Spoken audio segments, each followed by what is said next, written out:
Liverpool moving fast in this transfer window. Could Khephren Thuram be following Alexis Mac Allister through the door at Anfield this summer after reports are suggesting that the French midfielder has agreed personal terms with the Reds? Hey guys, welcome back to the channel. Welcome to another video. Yes, we're focusing on Khephren Thuram in this video, the French midfielder who's been turning a lot of heads whilst playing for Nice these past couple of years. Could he be next in line for a move to Liverpool this summer? With reports seemingly snowballing and gathering momentum in regards to his future, stating that he's agreed personal terms with Liverpool and that a move is edging ever closer to Anfield. We're going to be talking all about Thuram and everything else in between, as well as Thuram, Liverpool, everything else in between. But before we go any further, I would like to remind you all, please like the video and also subscribe if you're new. Both things are always and probably greatly appreciated. And I also encourage you to get involved in the comment section as well. I'm sure you have a lot of interesting thoughts, comments, opinions, predictions, feelings, whatever you want to call it. That will make for interesting and great reading down below in the comment section. So I do encourage you to get involved down there and talk about this big potential transfer story. But without further ado, let's get on with the video. Let's talk Khephren Thuram and Liverpool. First and foremost, I would like to say I've not watched a great deal of Thuram. I will admit that right now. I've not watched a great deal of Thuram. French football doesn't necessarily interest me a lot. I'll catch the odd game here and there, and I have caught the odd moment here and there of Thuram. But mainly, what I'm about to say is based purely off of research and what other people are saying. A little bit of combination of the two, and also a little bit from my perspective of the, like I say, little bits and pieces that I have seen of him. But basically this news all came about mere hours after the official confirmation of one Alexis Mac Allister. Yesterday, of course, Alexis Mac Allister, his official announcement dropped and he was officially unveiled as a Liverpool player. Once again, I'll reinstate and reiterate, £35 million for Alexis Mac Allister is an absolute steal, an absolute bargain, and I couldn't be happier about that. I think it's a great signing, but I also said that Liverpool need to do more. And if this news that came about mere hours after that official confirmation is true, legitimate, and will eventually happen, I believe that this signing goes hand in hand with Mac Allister and helps make Mac Allister a better signing, and in doing so will make Thuram a better signing as well. And I'll go on to explain why I think that later on in the video. Khephren Thuram, a 22-year-old French midfielder, another midfielder option for the French national squad, another quality player it seems to have come out of the French national squad. Obviously a famous dad, if you didn't already know.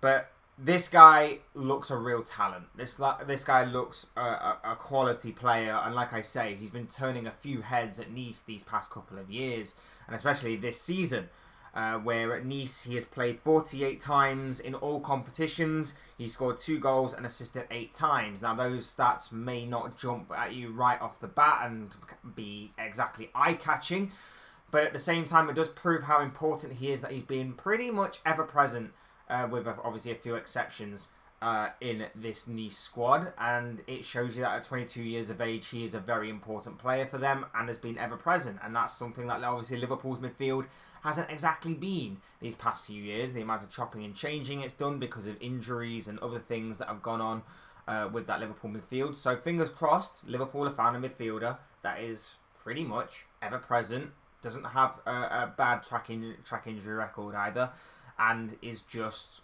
going to get his head down and work hard in order to build up the rest of his footballing career and continue to build himself up as a player. And when you look at obviously those kind of things as well, he's 22 years of age, so he's still got a lot of time on his side to continue to grow and get better. He's at Nice, and although that he's highly rated in France and he's highly rated by Nice, the transfer fee, I wouldn't imagine, wouldn't be too bad of a prospect. It would probably be high, but it probably maybe even higher than Alexis Mac Allister maybe. But I can't imagine it being too astronomical that it's not worth the time or effort, or Liverpool just simply go with another Jude Bellingham situation where they're like, we thought we'd get you down to a reasonable figure, but we're going to leave it now. So I would imagine that the price tag is going to be reasonable for what Liverpool and FSG obviously continue to try and put into their business model at the club. Personal terms, like I say, reportedly have been agreed, so that seems to be no problem if obviously we believe what we're being told, and obviously the belief is that personal terms will be fine. And again, being at Nice, Liverpool can play the history card, they can play the Jurgen Klopp factor, the Mohamed Salah factor. Come and play with us with all of these great players at our disposal. We have Europa League football right now, but you can help rebuild our midfield to hopefully challenge for Champions League again next season and rebuild from there. And obviously, Liverpool being a bigger team than Nice, with all due respect, obviously they can play that legacy card as well.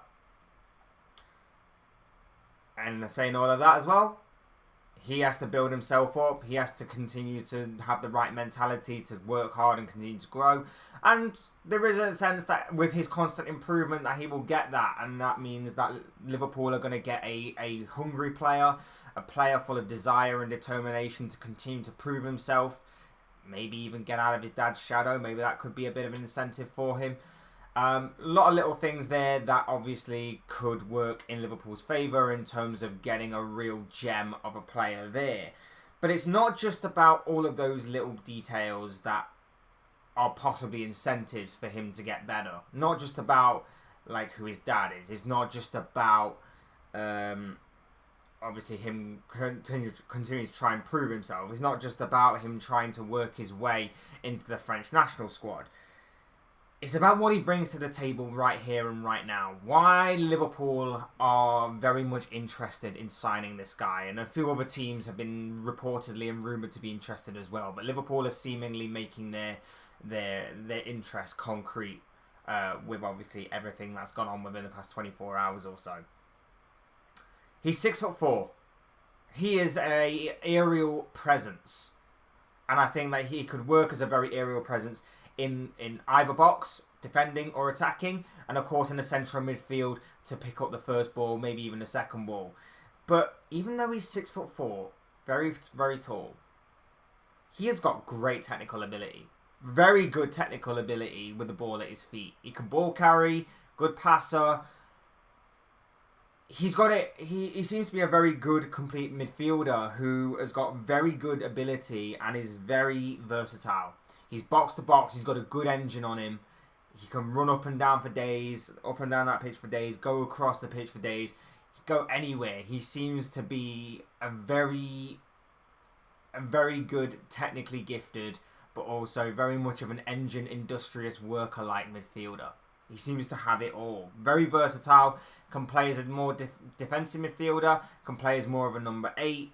He's got everything in his locker. But what's really captivated a lot of people with this guy is his aggression, his determination, his dynamism, his aggressiveness, that tenacity. He's got that workhorse-like mentality in him that a lot of people have admired and said great things about across these past couple of years. And when you look at all of that, not just about what he offers in terms of being on the ball, but in terms of what it's like off the ball for him as well.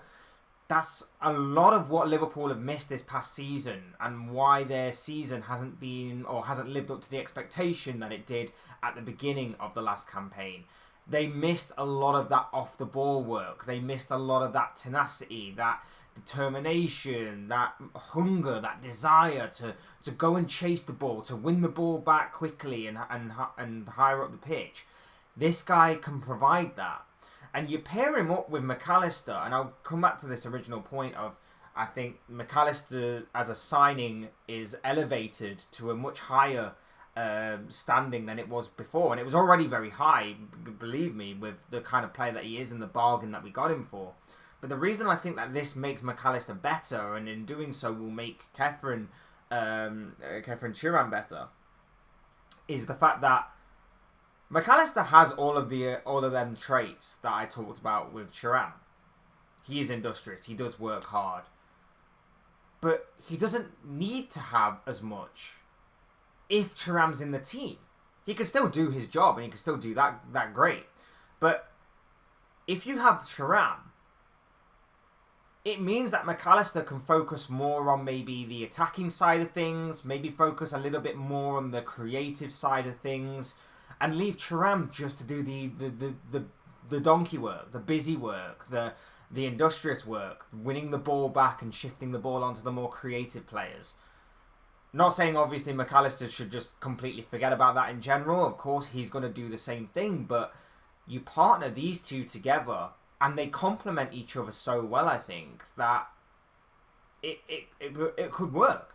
It could work. And then you throw in, you throw in your Trent Alexander-Arnold, who's also a more creative player. You throw in a Jordan Henderson, if needs be, the more box-to-box midfielder as well. It could work, and it could elevate the players around him in terms of he's fresher, he's younger, he's hungrier, he's got more desire, he's got more legs in him, more energy that this guy provides. I'm interested by this. I'm very excited. Like I say, I haven't watched a great deal of him. I'm basically basing this off the small parts that I've seen, the majority of what I've read and what I've heard. But this guy looks like an absolute beast of a footballer. Looks like an absolute beast of an athlete. A runner. A box-to-box midfielder. A ball winner. A ball carrier. A very good all-round midfielder who at 6'4" probably shouldn't have the amount of good technical ability that he does, but he does. And in doing so, offers us something else in attack and defence as well, in terms of his height, in terms of his aerial presence, in terms of his physicality. He's a very physical type of player. And I, for one, I'm very much on board with this signing. I'm very much on board with what I've seen. A lot of people are seemingly, I mean, they are Liverpool fans, so take this with a pinch of salt, from what I've seen, comparing him to Patrick Vieira. Again, massive shoes to fill. Doubt that that's going to happen, but there are similar sort of traits there. I can sort of understand where they're coming from. I'm not going to say he is like Patrick Vieira. He's going to be like Patrick Vieira. Patrick Vieira was an insane player back in the day. But there are similar traits there. There are similar traits, and I, for one, like I say, I'm very interested by this. I'm very intrigued by the potential of this transfer story, and I, for one, think that this could be an excellent addition for Liverpool. I think it's the right addition, or right type of addition, for Liverpool to get their hands on. And I think, like I say, I think he's a perfect blend of here and now, as well as for the future, that Jurgen Klopp can continue to help build and grow and evolve and mould more and more into his philosophy. It'll slowly bleed in. You might see a bit like a Fabinho type situation where, not the Fabinho of now, but when Fabinho first came into Liverpool, it might take him a little bit of time just to bleed in, maybe carry that form over from the French League to the Premier League, a bit of a bedding in process. Might take him a little bit of time to get used to, but I have no doubt and I have no worries whatsoever that once this guy hits top form, he is going to hit top form. And I feel like this guy, from, like I say, everything that I've seen, read, heard, this guy certainly could be a very, very good addition to this Liverpool side for the present and for the future. And I think that he'll complement the squad greatly. I think that he'll elevate them as much as they will elevate him. And I, for one, like I say, I'm very interested and intrigued by this. And obviously, the deal isn't done yet. We wait and see if obviously a deal can be struck between the two clubs. But if obviously everything is to be believed and personal terms have been agreed, this deal is moving very quickly. It's picking up a fair bit of pace. And it could be a very intriguing signing. It could be one to look out for, one to watch. It could be a very underrated piece of business. And I'm looking forward to seeing him in action in a Liverpool shirt, if obviously that is to be the direction that this is heading in. But very positive right now for Liverpool. Like I say, they are looking to get their business done very, very quickly, and so they should, and as they usually tend to do, which is the right call in my opinion. McAllister's already in. Thuram looks like he could possibly be next. There is talk about Manu Kone, and I think we have talked about Kone before, and how much of, again, another kind of midfield engine he is. I think Liverpool do need to go for 3 midfielders. One's already in, one's looking likely, the other one's a bit on the fence a little bit. People are saying that we could land both Kone and Thuram. Others are saying that maybe we're landing one or the other. And I think the overall consensus is if there is going to be one or the other, it's likely going to be Thuram rather than Kone. But I personally think we need 3. We need 3 midfielders. Whether it is Kone or whether we've got someone else in our crosshairs targeting as well remains to be seen. But this is positive news that Liverpool are identifying the areas that we need and identifying the sort of qualities that we were lacking last season. So it's all very good right now, and it all looks very good on paper. We wait and see obviously how it transpires on the pitch. But right now, it does look very good and very positive for Liverpool Football Club in terms of obviously acquiring these new players and potentially acquiring the services of Khephren Thuram, as well as obviously maybe Manu Kone, and obviously the confirmed arrival of Alexis McAllister as well. So there's a lot to maybe get a bit optimistic about for Liverpool this summer in terms of new signings. May have missed out on maybe a big one that we maybe should have gone for, but the alternatives aren't looking too shabby though. We're waiting to see obviously on all that. Khephren Thuram reportedly has agreed terms with Liverpool. We wait and see if a deal can be struck, but this guy does look very intriguing to me, and I'm very interested to see how this one goes going forward. Keep your eyes on Khephren Thuram going forward. But as I always say, these are just the thoughts, comments, opinions, predictions, feelings, whatever you want to call it, of this guy. I want to know what you guys think. What do you make of the news of Khephren Thuram being on Liverpool's radar and reportedly agreeing personal terms with the Reds? This deal seems to be moving pretty quickly. So I want to know what your thoughts, your comments, opinions, predictions, feelings, whatever you want to call it, are on this potential transfer story down below in the comment section. I'm sure it'll make for interesting reading. Otherwise, hit that like button on the way up. Enjoy the video. Subscribe if you're new or want to see more content like this. Both things always and forever greatly appreciated. And as always, thank you all so much for watching and listening. I've been Fletch. This has been another Fletch Talks video, and I will see you all again soon in another video.